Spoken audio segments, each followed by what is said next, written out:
A lot of the things that are wrong with the world we can't fix by ourselves. As much as we'd like to see peace brought to troubled areas, corrupt governments reformed, cancers cured, there's a limited amount that any of us as individuals can do about such things. However, there is one thing that nearly all of us can do that will immediately and exponentially increase goodness and happiness on earth. Parents and all other adults should reserve their highest praise of children for when their children do kind acts. That is not the case at present. As a rule, children receive their highest compliments for one of four things: their intellectual and academic achievements. My son Sean is brilliant. His teacher says he's the best student she's had in years. Their athletic abilities, their artistic attainments, and in the case of girls, their looks. Children who receive their parents' and other adults' compliments in these areas are delighted. Everyone loves compliments.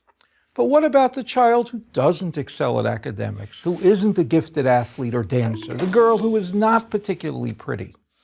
About what will their parents praise them? The most flattering remark such a child is likely to hear their parents tell others will be something like, "But he or she is a really good kid," from which it can generally be inferred that being a good kid is not a big deal. That from the parent's perspective, the child is probably not very good at anything worth talking about. Some parents to whom I've made this proposal have told me it's unnecessary. They're certain that they have successfully communicated to their children that being a good person is what really matters most to them. By and large, these parents are deluding themselves. And there is a way for parents to find out if this is so.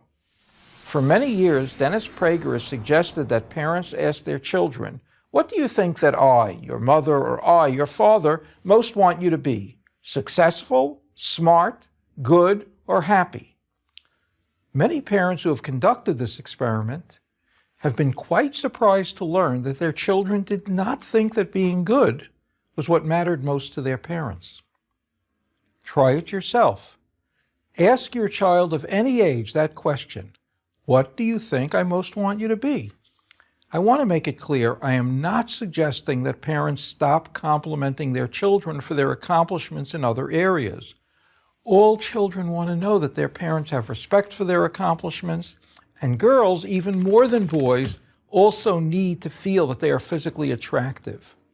But, and this is an important but, what I'm suggesting is this: the traits that we most often emphasize and praise are all important only if being a good person is placed at the top of the list. But then you might say, don't these traits have a value in and of themselves, independent of goodness? The answer is no, they don't. Germany did not start World War II and carry out the Holocaust because it lacked intelligence or cultured people, but because it lacked enough good people. Now, what do I mean when I speak about young people being good? Let me cite a few examples. Speaking out against and confronting a school bully. Befriending a new kid at school who isn't popular. Hi. Finding a wallet or cell phone and making every effort to locate the owner instead of keeping it. Offering one's seat on a bus to an older person. Thank you. Treating one's siblings decently. Not cheating on tests. And much more. Note, however, I didn't list among my examples going on a 10K walk for a good cause like cancer research. That is, of course, a very worthwhile thing for a young person to do. But it's not really what I'm talking about. I'm talking about individual, one-to-one acts of goodness, of integrity. Why will parents reserving their highest praise for their child's goodness and integrity have so powerful an impact? Because children will then ultimately identify feeling good about themselves with being a good person. They will most like themselves when they act nobly.